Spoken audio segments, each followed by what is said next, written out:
किसान साथियों, आज हम बात करेंगे रोपाई से लेकर 20 दिन तक धान की देखभाल हमें कैसे करनी चाहिए, किन किन बातों का हमें ध्यान देना है। क्योंकि अभी हमने पिछले दिन में कल ही एक यूट्यूब पे ही पोस्ट डाला हुआ था, तो बहुत सारे किसान साथियों ने वहाँ पे जानकारी दी है कि ज़्यादातर लगभग 50% से ज़्यादा किसान साथी अभी धान की या तो रोपाई नहीं किए हैं या रोपाई के 10 दिन तक ही फसल हुई है, और कुल मिला के ज़्यादातर 20 दिन से नीचे के ही फसल है।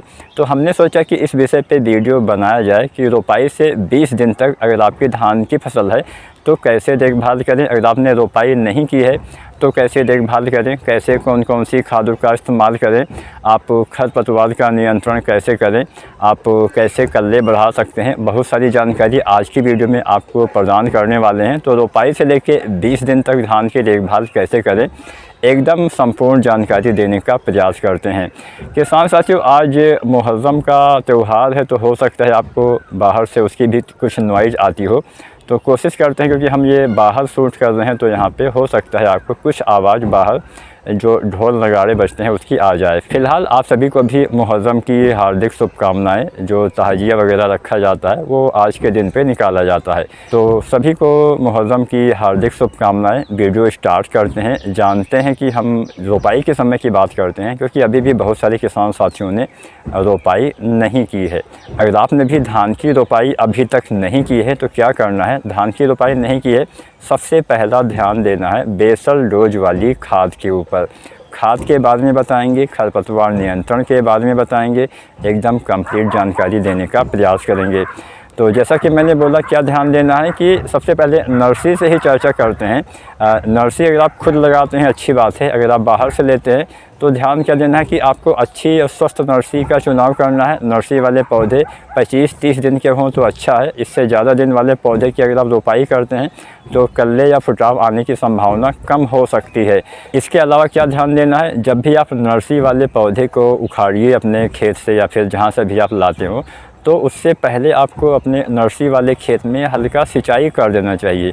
अगर आप हल्का सिंचाई पानी लगा देते हैं तो इससे होता क्या है कि पौधा आसानी से एक तो उखड़ आता है, दूसरा जड़ों को कम नुकसान पहुंचता है। जब फसल में जड़ को नुकसान कम पहुंचेगा तो पौधा रिकवर होने में लंबा समय नहीं लगाएगा। रिकवर मतलब कि जैसे मान लीजिए आपने कोई पौधा उखाड़ा, तो अगर ऐसे ही सूखा खेत है, आपकी मिट्टी भी थोड़ा सा सख्त है, तो उसमें क्या होता है कि जड़ें सबसे ज़्यादा डैमेज होती हैं। जब जड़ें ज़्यादा डैमेज होती हैं तो उसमें क्या होता है कि जब फिर से नई जड़ें बनेंगी तब उसमें पौधे में हरियाली आएगी। कई बार आप बहुत दिन तक पौधा बाहर रखते हैं, फसल में पीलापन भी आ जाता है। तो कोशिश करिए कि पौधा उखाड़ने के बाद जल्द से जल्द आप उसकी रोपाई कर दीजिए। ये बेसिक बातें हैं, सभी को पता है, मैं यहाँ पे इसलिए रिपीट कर रहा हूँ कि अगर आपके दिमाग में कुछ निकल गया है तो आपको फिर से याद हो जाए कि पौधा उखाड़ने के बाद जल्द से जल्द रोपाई करनी है। पौधा उखाड़ने के बाद आपको धूप में नहीं रखना है, छायादार जगह पे रखिए। किसी पेड़ के नीचे थोड़ा सा आप गड्ढा बना दीजिए या मेड़ बना दीजिए, उसमें पानी भर दीजिए ताकि जड़ों को कम नुकसान पहुँचे, और उसी दिन रोपाई कर दें तो वो तो सबसे अच्छा ही रहने वाला है। अब जब आप रोपाई करते हैं तो रोपाई करने से पहले खेत तैयार करते समय जितनी भी बेसल डोज वाली खाद आपको डालना है वो आपको प्रयोग कर देना है। बेसल डोज वाली खाद हमेशा रोपाई से पहले, खासकर फास्फोरस वाली खाद रोपाई करने से पहले अंतिम जुताई के समय डालना है। क्या डालना है, अगर आप डीएपी डालते हैं तो यहाँ पे हम डीएपी का ही फार्मूला बताते हैं। अगर आप कोई दूसरी खाद के बारे में जानना चाहते हैं कितनी मात्रा में डालना है तो आप नीचे कमेंट करिए, या तो हम कमेंट के माध्यम से आपको बता देंगे या फिर हम उसके ऊपर एक नई वीडियो आपके लिए प्रस्तुत कर देंगे। फ़िलहाल एक जानकारी आप हमें कमेंट के माध्यम से किसान साथियों अवश्य दीजिएगा कि आपने क्या अभी तक रोपाई की है या नहीं की है। अगर आपने रोपाई कर दी है तो आपकी धान की रोपाई के बाद अभी धान की फसल कितने दिन की हो गई है, ताकि हमें थोड़ा सा आसानी मिले कि जो हमारे व्यूअर हैं, जो हमारे सब्सक्राइबर हैं, जो हमारे फैमिली के मेंबर हैं, उन किसान साथियों की फसल अभी कितने दिन की हो गई है। हम उसी हिसाब से उसी एरिया के इर्द गिर्द वीडियो बनाएंगे ताकि ज़्यादा किसान साथियों को फ़ायदा हो सके। तो बेसल डोज वाली खाद की बात करें तो सबसे पहले डीएपी की बात करते हैं। डीएपी की मात्रा आपको कितना लेना है, लगभग 30 किलो से लेकर 40 या 45 किलो तक आप डीएपी का इस्तेमाल करिए। अगर कोई वैरायटी जल्दी पक के तैयार होती है तो 30 से 35 किलो, कोई वैरायटी मध्यम अवधि में तैयार होती है तो 35 से 40 किलो, और कोई वैरायटी अगर बहुत देर से तैयार होती है तो 40 से 45 किलो भी डीएपी का इस्तेमाल कर सकते हैं। औसतन 30-40 किलो ही पर्याप्त रहेगा। तो यहाँ पे डीएपी आपने लिया, डीएपी में 18% नाइट्रोजन और 46% फास्फोरस होता है। डीएपी का हम इस्तेमाल इसलिए ही करते हैं ताकि हम अपनी फसल में फास्फोरस वाले तत्व की पूर्ति कर सकें। तो पहली चीज़ जो आपको रोपाई से पहले डालनी है और अवश्य डालनी है, बाकी की सारी खादें आप बाद में डाल सकते हैं। आप चाहें तो पोटास बाद में डालिए, यूरिया बाद में डालिए, दूसरी कोई भी खाद बाद में डालिए, लेकिन आपको डीएपी रोपाई से पहले ही डालना चाहिए। तो पहली चीज़ आपने डीएपी डाला, इसके साथ आप लीजिए पोटास। अब पोटास अगर आप इस्तेमाल नहीं करते हैं, निश्चित ही आपको धान में उत्पादन कम मिलेगा। एमओपी पोटास जो 60% वाला आता है, हम यहाँ पे उसकी मात्रा बताएंगे। और एक बात मैं आपको और बताते चलूँ, यहाँ पे जितनी भी हम खाद की मात्रा हमने बताई है या बताने वाले हैं, वो प्रति एकड़ के हिसाब से ही है, यानी 1 एकड़ खेत में इतनी मात्रा में आपको खाद का प्रयोग करना है। तो पोटास की बात करें तो आपको पोटास 25 किलो से लेकर 40 किलो तक इस्तेमाल करना है। 25 से 30 किलो आपको एमओपी पोटास 60% वाला धान की उस वैरायटी में डालना है जो जल्दी तैयार होती है। 30 से 35 किलो एक मध्यम अवधि की धान की वैरायटी में डालना है, और 35 से 40 किलो एक देर से तैयार होने वाली धान की वैरायटी में आपको पोटास डालना है। अब यहाँ पे आपने पोटास की मात्रा तो जान ली कि 25 से 40 किलो कुल मात्रा डालनी है जो एमओपी पोटास 60% वाला आता है। लेकिन कैसे डालना है, हम वही तरीका बताएंगे जो सबसे ज़्यादा काम करे।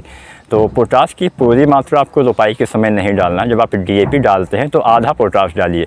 जैसे उदाहरण के लिए अगर आप 30 किलो पोटास डालने वाले थे तो आप 15 किलो आप डालिए रोपाई के समय जब आप डीएपी डालते हैं तब, और 15 किलो आप डालिए 40, 45 या 50 दिन के आसपास, वैरायटी के हिसाब से। कोई जल्दी तैयार होती है तो 40 दिन पे, और कोई देर से तैयार होती है तो 50 दिन पे भी आप डाल सकते हैं। तो पोटास का 2 हिस्सों में जितना भी मात्रा आपको डालना हो 2 हिस्सों में बांट लीजिए। आधी मात्रा रोपाई के समय, आधी मात्रा 40 से 50 दिन पे आपको प्रयोग करना चाहिए। पोटास की बात हो गई, डीएपी की बात हो गई। अब यूरिया की भी बात कर लेते हैं, क्योंकि डीएपी डालते हैं तो उसमें नाइट्रोजन मिल जाता है। तो शुरुआत में आपको यूरिया रोपाई के समय नहीं डालना है। अगर आप डालते हैं तो होता क्या है कि हम रोपाई के समय पानी ज़्यादा भर के रखते हैं, और ज़्यादा पानी में, मैंने बहुत सारी वीडियो में आपको बताया हुआ है कि ज़्यादा पानी अगर भरा हुआ है उसमें अगर आप यूरिया डालते हैं तो उसकी उपलब्धता पौधे को कम होती है। ज़्यादा मात्रा में पौधे उसका उपयोग नहीं कर पाते हैं, अब बहुत ज़्यादा नाइट्रोजन वाष्पीकरण होकर उड़ जाता है। इसलिए आपको यूरिया जो है रोपाई के समय नहीं डालना है। आपको यूरिया, अगर आप डीएपी डालते हैं तो यूरिया जो पहली आप डालेंगे रोपाई के 1 सप्ताह से 10 दिन तक आपको प्रयोग करना है। और कितना डालना है, 15 से 20 किलो। पहली यूरिया अगर आप डीएपी डालते हैं तो 15 से 20 किलो ही आपको प्रयोग करना चाहिए। रोपाई से 1 सप्ताह या 10 दिन तक आप डाल सकते हैं।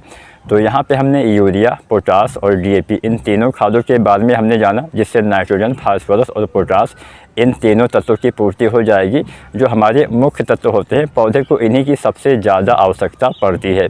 अब हम बात खरपतवार नियंत्रण की भी कर ही लेते हैं। किसान साथियों, धान की फसल में खरपतवार नियंत्रण करना आवश्यक है, क्योंकि बरसात में ज़्यादा खरपतवार का जमाव होता है, और ज़्यादा खरपतवार होने से निश्चित ही उत्पादन पे फर्क पड़ता है।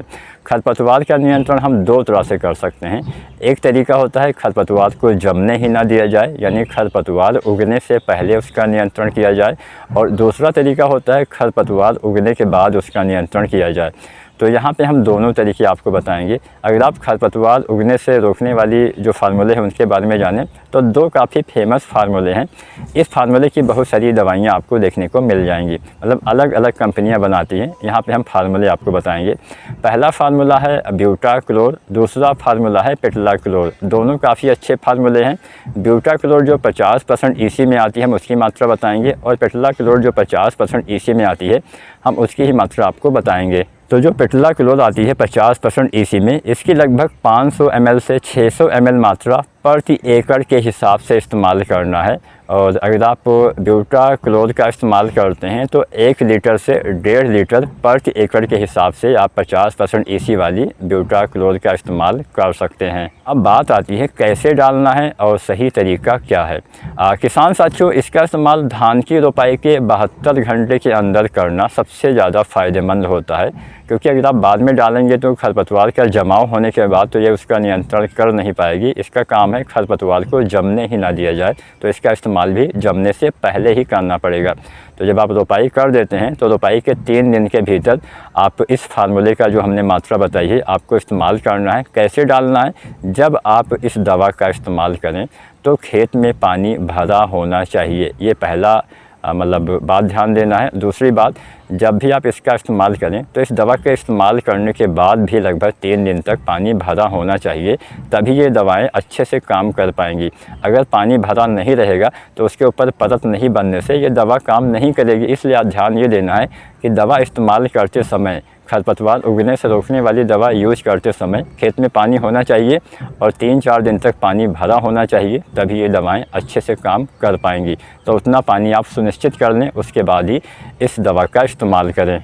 अब यहाँ पे हम खरपतवार के बारे में कंप्लीट जानकारी आपको प्रदान कर देते हैं, उसके बाद आगे चलते हैं, मतलब आगे की जानकारी देते हैं। तो मान लीजिए खरपतवार का जमाव हो जाता है, रोपाई के समय आपने खरपतवार उगने वाली दवा नहीं डाली या फिर डाली और फिर भी जमाव हो गया, कई बार हो जाता है, कुछ गलतियाँ हो जाती हैं।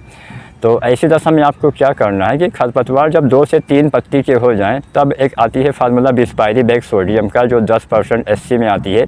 आप इसका प्रयोग कर सकते हैं। ये फार्मूला आपको डालना है। इसकी लगभग 100 ml मात्रा पर एकड़ के हिसाब से, औसतन 100 ml मात्रा पर एकड़ के हिसाब से आपको यूज करना है। कब यूज करना है, क्या सावधानी बरतनी है? जब खरपतवार 2 से 3 पत्ती के हो जाएं तभी यूज करना है। ज़्यादा बड़े खरपतवार हो जाएंगे, ज़्यादा पत्ती वाले, तो इसका नियंत्रण भी आप नहीं कर पाएंगे। तब आपको एक ही तरीका बचेगा कि आप हाथ की मदद से उसको निकलवाइए, उसकी निराई गुड़ाई करवाइए, दूसरा कोई तरीका नहीं बचेगा। दूसरी बात क्या ध्यान देना है, जब भी आप बिस्पायरीबैक सोडियम डालिए अपने फसल में, इसका छिड़काव विधि से ही प्रयोग करना होता है। और जब भी आप इसको डालिए, और जो ब्यूटाक्लोर या पेट्लाक्लोर है, इसको आप बालू रेत में मिला के या पोटास वगैरह में मिला के भी आप डाल सकते हैं, या कुछ यूरिया मिला लिया। मतलब पोटास में ज़्यादातर किसान साथी मैंने देखा कि पोटास के साथ मिला देते हैं, या आप बालू रेत में मिला के, ऐसे जैसे हम यूरिया वगैरह डालते हैं खेत में, उस तरह से आपको डालना है और बिस्पायरीबैक सोडियम का स्प्रे विधि से प्रयोग करना है। तो यहाँ पे हमने बताया कि आपको इसकी 100 ml मात्रा डालनी है। ध्यान का देना है कि खेत में पानी भरा नहीं होना चाहिए। अगर खेत में पानी भरा रहेगा तो जो खरपतवार आपके छोटे छोटे अभी जमे हैं वो पानी के नीचे रहेंगे। जब आप स्प्रे करेंगे तो उन तक ये दवा नहीं पहुंच पाएगी, जिससे खरपतवार का जिसलिए आप दवा डालने वाले थे वो काम नहीं होगा, खरपतवार नष्ट नहीं होंगे। तो ध्यान का देना है कि पानी भरा ना रहे, लेकिन मिट्टी में नमी होनी चाहिए।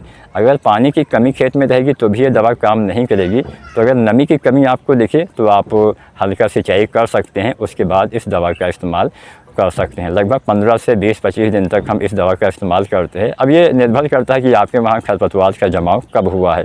तो उम्मीद करते हैं कि खरपतवार के बारे में भी आपको अच्छे से पता चल गया होगा। इसके अलावा भी बहुत सारे फार्मूले आते हैं। अगर आप किसी दूसरे फार्मूले के बारे में जानना चाहते हैं कितना डालना है, तो भी आप कमेंट करिए। हम कोशिश करेंगे कि आपके सवाल का जवाब कमेंट के माध्यम से ही दे दिया जाए। अब बात करते हैं कुछ सावधानियों के बारे में। जब आप धान की रोपाई के समय DAP डालें तो आपको जिंक खाद का प्रयोग नहीं करना है। जिंक अगर आपको डालना है तो जिंक 20 दिन के बाद रोपाई के डालना है। जैसा कि मैंने आपको बहुत सारी वीडियो में बताया हुआ है कि जिंक सल्फेट कभी भी आपको रोपाई के समय नहीं डालना है। रोपाई के 20 दिन के बाद जब आप यूरिया डालते हैं तब डालना है। तो यूरिया कितनी बार डालिए? पहले यूरिया तो आपने डाला, आपने रोपाई से 10 दिन तक 15 से 20 किलो अगर आप DAP डालते हैं। दूसरा यूरिया डालिए 20 दिन से लेकर 25 या 30 दिन तक, आपको लगभग 30 से 40 किलो यूरिया डालना है। और आखिरी यूरिया 40 से 50 दिन तक 30 से 40 किलो प्रयोग करना होता है। हमने सोचा कि पूरी जानकारी आपको दे दिया जाए, आधी अधूरी जानकारी हमेशा नुकसानदायक होती है। और अंतिम पोटास की मात्रा भी जब आप अंतिम यूरिया डालते हैं, जैसा कि मैंने बोला था, आपको पोटास 2 बार डालना है। अगर आप 30 किलो डालते हैं तो 15 किलो रोपाई के समय आप डालिए DAP के साथ, या आप 2-3 दिन के भीतर जब आप खरपतवार नाशी दवा का प्रयोग करेंगे उसके साथ, और 15 किलो आप डालिए 40 से 50 दिन के भीतर जब आप अंतिम यूरिया डालते हैं तब डालिए। और जब आप दूसरी बार यूरिया डालते हैं 20 से 30 दिन पे, तब आप उसके साथ जिंक डालिए। और वैसे तो जिंक का मिट्टी में आपको इस्तेमाल ही नहीं करना चाहिए। ज़्यादा फ़ायदा लेना है तो आप स्प्रे विधि से प्रयोग करिए, जिसके ऊपर मैंने पिछली वीडियो बनाई हुई है। फ़िलहाल कुछ जानकारी मैं यहाँ पे आपको दे देता हूँ। अगर आप मिट्टी में जिंक डालते हैं तो 33% वाला जिंक लगभग आपको 5 किलो से लेकर 7 किलो तक, या 21% वाला 8 किलो से 10 किलो तक लगभग 20, 25 या 30 दिन तक यूरिया के साथ मिला के डालना चाहिए। अब अगर आप स्प्रे करते हैं तो आप 33% वाला जिंक का स्प्रे कर सकते हैं। 700 ग्राम मात्रा लेनी है, साथ में 2 किलो यूरिया मिला के स्प्रे कर दीजिए। या 21% वाले की 1 किलो मात्रा लेनी है, साथ में आप 2-3 किलो यूरिया मिला के स्प्रे कर दीजिए। स्प्रे करने का समय क्या रहेगा? 25 दिन, 45 दिन और बाली आने से पहले, यानी जिंक का स्प्रे 3 बार करना है। आप चिलेटेड जिंक का भी स्प्रे कर सकते हैं जो 12% में आती है, जिसको हम इडिटिया जिंक के नाम से जानते हैं। इसके लगभग 100 ग्राम मात्रा पर एकड़ के हिसाब से डालना होता है। 100 से 120 ग्राम मात्रा आप यूज कर सकते हैं। तो 20 दिन तक क्या क्या करना है हमने लगभग आपको पूरी जानकारी प्रदान कर दी है। कोई ग्रोथ प्रमोटर डालना है तो उसका इस्तेमाल 10 दिन के भीतर ही आप कर दीजिए। अगर हम दानेदार की बात करें, जैसे सागरिका अगर आप डालने वाले हैं तो सागरिका दानेदार जो आता है, चाहे सागरिका Z++ हो, चाहे हो सागरिका गोल्ड, इसका इस्तेमाल रोपाई के 10 दिन के अंदर ही आपको करना है। 8 से 10 किलो पर एकड़ के हिसाब से आपको करना है। तो कोशिश किया हमने कि सारी जानकारी आपको दे दिया जाए कि रोपाई से 20 दिन तक क्या क्या करें। फिर भी अगर कुछ छूट गया हो तो आप कमेंट के माध्यम से पूछ सकते हैं, और कोई अच्छा विषय रहा तो हम उसके ऊपर वीडियो भी बनाएंगे।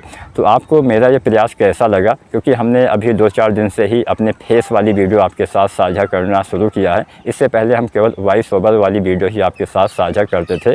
तो बहुत सारे किसान साथी ऐसा कमेंट करते हैं कि वीडियो थोड़ा जल्दी बनाया जाए, तो जल्दी हम बना सकते हैं, हम आपको 60 सेकंड में भी बता सकते हैं। लेकिन जो एक विस्तृत जानकारी होती है जिसके ऊपर मतलब अच्छे से आपको जो समझ में आए, उसके लिए हम ये वीडियो की साइज़ थोड़ा लंबी कर देते हैं ताकि पूरी जानकारी आपको मिल जाए। दोबारा से बार वही जानकारी कम मात्रा में मिलती है, तो हमें थोड़ा सा डाउट हमारे मन में होता है कि हाँ कब क्या डालना है, कितनी मात्रा में डालना है। तो अगर आज का वीडियो मेरा आपको पसंद आया है तो आप लाइक करिएगा, और हमें कमेंट के माध्यम से एक बात बताना मत भूलिएगा कि आपकी धान की रोपाई के बाद धान की फसल अभी कितने दिन की हो गई है। धन्यवाद।